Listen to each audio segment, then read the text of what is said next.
Pastor, obrigado por esse panorama geral. Acho que é bastante sábio e prudente da maneira que você foi colocando. Mas você tocou num ponto que eu queria te perguntar. Então, nós temos uma mensagem poderosa para os últimos dias. Duas coisas. Você acha mesmo que estamos vivendo nos últimos dias e o coronavírus e tudo que está acontecendo, essa situação também financeira mundial, e o que virá a acontecer nas próximas semanas, sem ser profeta, mas nós percebemos, de fato, que existirá um caos mundial financeiro. Aí entra a mensagem adventista para os últimos dias. É mesmo um sinal dos últimos dias? É o início das dores? A turbulência que nós estamos vivendo? E se nós temos uma mensagem, e parte dessa mensagem também tem a ver com a reforma pró-saúde, e também, claro, a volta de Jesus e os últimos momentos da história deste mundo, qual é o papel de um jovem adventista, de um irmão que tem um manual, e esses são tempos para ler ainda mais, para poder buscar mais devoção, e vivenciar isso, mas tampouco ficar calado, porque diz, em grande voz, a mensagem dos 3 anjos. Então, como entra isso no cenário final, tanto da reforma de saúde, a mensagem que nós temos, é a mensagem do Apocalipse 14, e os eventos finais e a situação que nós estamos vivendo. Estamos vivendo realmente no limiar, já às portas da vida de Jesus? Como vai ser isso? Eu vou responder isso em 3 momentos para o pastor, bem rápidos. Aliás, 2 e uma parábola. Vou fazer como Jesus. Jesus explicava e dava uma parábola. O primeiro momento que eu vou dizer isso aqui é o seguinte. Eu respondo com relação à cronologia da seguinte maneira. Eu já vi médicos que falam assim, pela minha experiência de médico, pelo prognóstico, esse paciente não passa dessa noite. E muitas vezes o médico acertou, e houve vezes que o médico surpreendeu com o camarada saindo do coma e vivendo mais 3, 4 anos. Às vezes o médico fala o seguinte, esse sujeito aqui ele vai viver no máximo 3 meses. Repito, ou o médico às vezes acerta, às vezes erra. Mas muitas vezes ele acerta. Ele acerta com base em quê? Pela experiência dele de médico, ele dá uma ideia. Mesmo sabendo que ele pode se equivocar. Olhando o panorama do mundo à luz da Bíblia, eu digo que esse paciente, planeta Terra, não passa dessa noite. Hoje, nós temos condições claras no mundo para que os eventos finais descritos no Apocalipse 13 e 16 se cumpram rapidamente. Estou falando como um médico anunciando, esse sujeito aí tem 3 meses de vida, pela minha experiência de médico. Então, vou dar um exemplo por que eu estou falando isso. Vou dar alguns exemplos para vocês. Em primeiro lugar, nós tínhamos que ter um mundo unificado. E a pergunta é, como é que o anticristo vai colocar um decreto onde ninguém pode comprar nem vender, de modo que pegue o mundo inteiro? Ora, hoje nós temos condição do mundo inteiro ser unificado por um decreto. E o coronavírus me mostrou isso. Eu vi que é possível haver um decreto que está acima de todo o país, de toda nação, de toda preferência política, partidária e parar o mundo. Nós vimos que isso é possível, porque uma pergunta que muitos faziam incrédulos seria o seguinte, mas vem cá, mas como é que os países árabes vão aceitar, por exemplo, uma lei dominical, como é que a Rússia vai aceitar ligar com os Estados Unidos e tudo mais? Nós estamos vendo esse panorama hoje. Isso é muito possível. E Roger Kuhn, do White State dos Estados Unidos, muito tempo, ele via 3 caminhos para essa conflagração final. Uma grave crise ecológica, uma grave crise moral e uma grave crise econômica, financeira. E nós estamos vendo as 3 coisas aqui. Somando ainda, estou fazendo um prognóstico médico, eu vejo no mundo hoje situações, eu aconselho que vocês leiam o 3º livro do Yuval Harari, ele escreveu Homo Sapiens, Homo Deus, ele é um ateu. Ele é um ateu. E o 3º, eu já li os 2, estou lendo o 3º, fugiu agora o nome, daqui a pouco eu lembro, que é sobre o futuro, que ele prevê como é que é o futuro. E o Harari fala, interessante, eu estou citando um ateu e estou admirando coisas que ele escreveu, mesmo sem concordar com tudo dele. Ele fala que nós vamos viver uma época pós-trabalho. Pós-trabalho.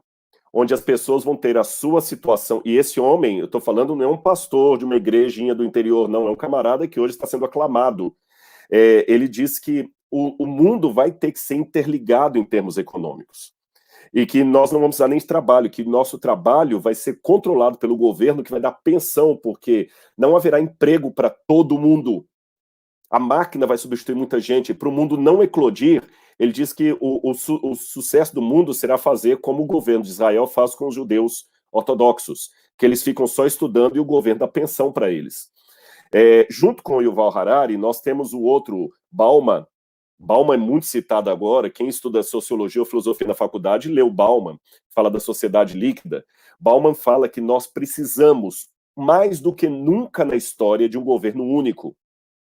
Há 5 questões hoje no mundo que não tem quem os controle e é muito perigoso deixar essas potências solitárias. Em primeiro lugar, internet. Quem controla a internet está na mão de ninguém. Você pode colocar na internet um vírus que você faz derrubar a Bolsa de Valores de Nova York. Ou você pode vender armas nucleares por ali. Segundo, quem controla tráfico de drogas e de armas? Temos que ter legislação internacional para isso. E não adianta a Interpol nem a ONU, que eles não estão fazendo esse papel. Quem controla a crise ecológica do mundo? Vimos aí o Papa até acionando que a Amazônia do mundo, e o Bolsonaro falou, a Amazônia é nossa, mas realmente, se hoje a Amazônia acaba, o mundo inteiro vai. Vocês viram que um vírus não controlado na China afetou o mundo inteiro. Quarto, quem controla a Bolsa de Valores? Quem controla a Bolsa de Valores? Hoje, uma queda na Bolsa de Valores pode fazer falir um banco no Brasil. Um empresário que está nos ouvindo até agora pode perder tudo por causa de uma especulação de uma Bolsa de Valores em Hong Kong. E quem controla isso não está na mão de ninguém. É especulação. E, por último, quem controla o terrorismo do mundo? Então, esses elementos são como se fossem crianças soltas numa casa com objetos cortantes e inflamáveis, colocando o risco de matar todo mundo. É necessário, estou usando a analogia de Bauman, é necessário que haja uma babá para tomar conta dessas crianças, que elas estão soltas e são muito perigosas. E quem seria essa babá mundial hoje? Então temos que construir, repito, não estou citando pastor Bullion, pastor nem Ellen White, nem pastor Capitelli, nem pastor Ayrton Keller, eu só estou usando autores céticos, ateus, seculares, pessoas que são aplaudidas na faculdade. Não estou nem citando a Bíblia. Esses autores estão dizendo que chegamos finalmente a uma condição que ou o mundo faz isso ou o mundo vai acabar. Temos que ter um governo único, ainda que os países tenham a sua independência, que eles respeitem esse governo único, que a ONU não serve para esse papel. E esse governo único tem que controlar o comprar, o vender, o sair, o transitar, as questões todas. Ele tem que ter uma lei supra, e os governos têm que aceitar isso. E ele fala, hoje, Bauman, o único homem capaz de ocupar esse posto é o Papa Francisco. Bauman falou em quê? Eu não acho que Bauman leu O Grande Conflito ou assiste a Novo Tempo. Bauman não assistiu nenhuma série de conferências de Mark Phelan, nem leu o novo livro dele que a Casa Publicadora está citando agora. Não acredito que Bauman foi a uma assembleia da Conferência Geral, não. E nem acredito que Bauman leu o Apocalipse. Bauman apenas fez uma leitura sociológica. O que eu estou querendo dizer, pastor Capitelli, é que eu não preciso, por favor, entendam bem para não soar herético o que eu vou dizer. Eu não preciso necessariamente da Bíblia para ver a profecia da Bíblia. Quero dizer, o que eu quero explicar com isso é o seguinte, mesmo que eu fechar hoje a palavra de Deus, é nesse sentido que eu quero dizer isso. Eu olhar para a janela da minha casa, eu vejo aquilo que a palavra de Deus falou acontecendo ali sem nenhum pastor precisar levantar. Repito que eu tenho medo de ser mal interpretado. Quando eu falo que eu não preciso da Bíblia, não é isso. A Bíblia é a palavra profética. Eu digo que uma vez que eu conheço a profecia, eu não preciso ouvir nenhum pastor. Basta eu olhar pela janela. Agora, como eu falei, esse é um prognóstico similar ao do médico quando diz. Olha, eu acho que esse camarada não passa de 2 dias no hospital. E muitas vezes o médico acerta. O camarada, ou às vezes ele fica muito tempo. Agora, se eu tenho um paciente, um parente que eu amo muito, e o médico fala o seguinte, Rodrigo, eu perdi o meu pai ano passado. Meu pai faleceu. Né? E quando eu soube que ele estava nas últimas, eu fui várias vezes a Belo Horizonte Porque um médico amigo meu, adventista, falou assim, olha, você vem porque você vai despedir do seu pai. E eu fui já sabendo disso. Eu não fiquei apostando na ideia de, vai que ele erra e meu pai vai viver mais um ano.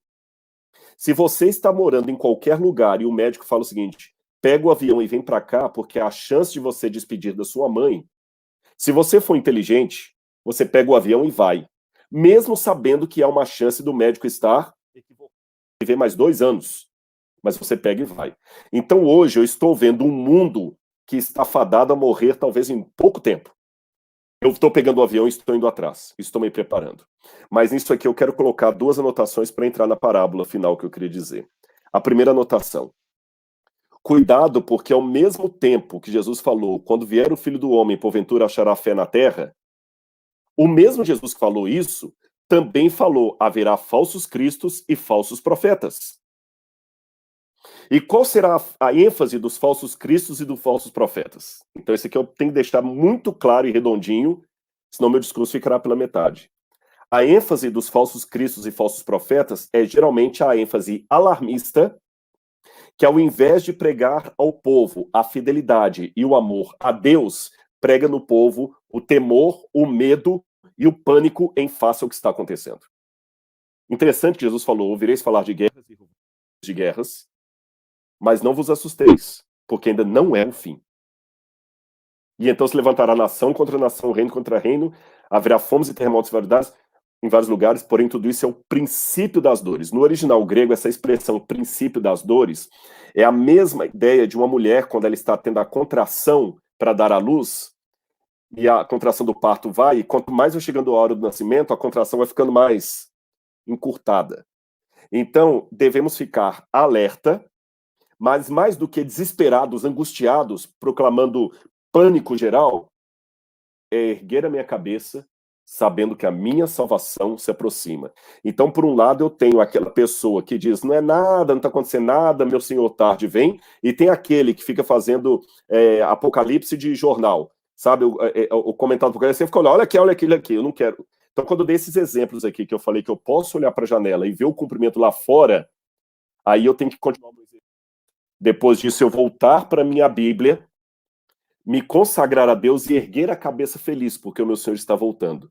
Agora, se eu não fizer isso, se eu ficar só olhando pela janela e fechar a Bíblia definitivamente, aí eu vou cair nessa onda desses pregadores apocalípticos que eu toda hora vendo e ficar falando muita bobagem. Olha, esse cara vai assinar o decreto dominical, não porque eu tenho um amigo de um amigo de um amigo que trabalha na Casa Branca que ouviu que o presidente tem o decreto dominical guardado lá, um amigo de um amigo família falou que os Illuminati vão fazer isso e tudo mais, eu tenho toda aquela teoria da conspiração, e o diabo gosta de teoria da conspiração, sabe por quê? Porque, em primeiro lugar, a teoria da conspiração, vejam, os exemplos que eu dei aqui, eu procurei citar autores sérios, eu dei fonte bibliográfica do que eu estou falando, eu falei de Bauman, eu falei de Yuval Harari, quando eu citei esse artigo que o pastor mencionou, e eu citei o artigo científico e mostrei, mas geralmente teóricos da conspiração, eles, quando citam, é recorte de Folha de São Paulo, de revista Veja, ou então um amigo de um amigo de um amigo que ouviu que alguém falou. Então, o diabo gosta desse negócio, porque dá uma falsa ideia de sinal quando não é, e quando os verdadeiros sinais acontecem, as pessoas não acreditam. Será que eu tenho tempo só para contar uma parábola, pastor? Eu não sei como é que está o nosso tempo aí. Acho que sim, temos aí mais uns 3 minutinhos. Então, vou terminar contando só uma parábola aqui para que todo mundo possa refletir em casa. Dá seu recado final, do papel que nós temos nesses últimos dias, e aí fazemos a oração e terminamos. Nós gostaríamos de continuar, né, pastor? Mas, sim, mas o tempo... Vamos para o espanhol agora, né? Ah, sim, com certeza. Então, pessoal, a história que eu quero contar para vocês, essa história é baseada em um fato real que aconteceu na Europa no século XVII. Havia uma cidade que era uma cidade que tinha um costume interessante. Os moradores da cidade, todos os dias, saíam da cidade e trabalhavam num campo que havia a mais ou menos 2, 3 quilômetros da cidade. Eles iam com as enxadas, assobiando, cantando, mulheres, crianças, velhos, adultos, todos. E ali trabalhavam o dia inteiro na lavoura. À noite voltavam e dormiam para no outro dia de novo para a lavoura. Até que um dia mudou-se para aquela cidade um circo. E aquele circo tinha palhaços que faziam o povo rir muito, o povo ficava entretido com as piadas, as cambalhotas que os palhaços davam, e era muito gostoso assistir os palhaços. E a rotina mudou, porque agora, antes de dormir, eles assistiam os palhaços, riam e iam para casa, rindo. No outro dia, trabalhavam na lavoura, já querendo voltar à noite para ver mais um show dos palhaços. Até que um dia os palhaços estavam se aprontando para o espetáculo e o povo estava longe na lavoura, trabalhando, quando, de repente, um palhaço falou: "Escuta, você está sentindo cheio de queimado?" "Eu estou." O mato em volta da cidade começou a pegar fogo. E em breve chegaria na cidade, ia ser uma perda total. O palhaço desesperado falou: "Nossa, vamos apagar o fogo." O outro: "Não, nós não damos conta de pagar, temos que chamar o povo para nos ajudar, nós dois sozinhos não damos conta, então vamos lá." Começou a tirar a roupa de palhaço, o outro falou: "Não dá tempo, não dá tempo, temos que correr." E foram correndo os dois palhaços estrada fora para avisar o povo que a cidade estava na iminência de perigo. E quando o povo estava lá trabalhando na lavoura deles, lá ao longe vem pulando com roupas coloridas dois palhaços. E eles gritavam e pulavam e gritavam e pulavam. E o povo, quando viu aquela cena, começou a rir. E quanto mais os palhaços pulavam e gesticulavam, mais o povo ria e dava gargalhadas. Era muito engraçado. E os palhaços gritavam e o povo ria. O mestre, quando contava uma parábola, aliás, eu alerto que a perda foi total, o incêndio queimou o circo, o trade, a fazenda, tudo do povo, queimou tudo. O mestre Jesus, quando contava uma parábola, perguntava aos ouvintes: "O que vos parece? Onde está o problema? Na mensagem ou nos mensageiros?" Todas as vezes que eu falo que Jesus breve voltará, mas eu não vivo como quem está ardentemente desejando a volta de Jesus, eu pareço um palhaço com a imagem correta, com a mensagem correta. O máximo que eu arranco das pessoas é gargalhadas. Toda vez que eu falo com o mundo sobre reforma de saúde, mas eu vivo como se tudo isso fosse bobagem, faço até piadinha disso, eu pareço um palhaço com a mensagem correta. Todas as vezes que eu deixo de fazer uma análise fria da sociedade, com fontes básicas, conforme a Bíblia apresenta, à luz da Bíblia, para ficar correndo atrás de sensacionalismo e teoria da conspiração, eu pareço um palhaço com a mensagem correta. E eu gostaria, pastor, não só para mim, mas para você, para o seu ministério, para todos os jovens que estão conosco agora, que nós fôssemos bem mais do que palhaços contando piadas ao mundo. Fôssemos arautos de Cristo, advertindo para os solenes tempos em que vivemos. Eu, Rodrigo, acredito que os próximos anos são anos que devemos prestar bastante atenção, porque podem ser os últimos anos desse mundo, como médico que anuncia que alguém está para morrer. Se eu errar, não importa, eu continuarei esperando o meu Salvador, como espero desde o dia do meu batismo. Porque existe uma diferença entre crer que e crer em. Há muitas pessoas que só creem que. Ele crê que Jesus vai voltar. Eu quero crer que, eu quero desejar a volta de Jesus. Mais do que apenas crer, eu quero desejar a volta de Jesus.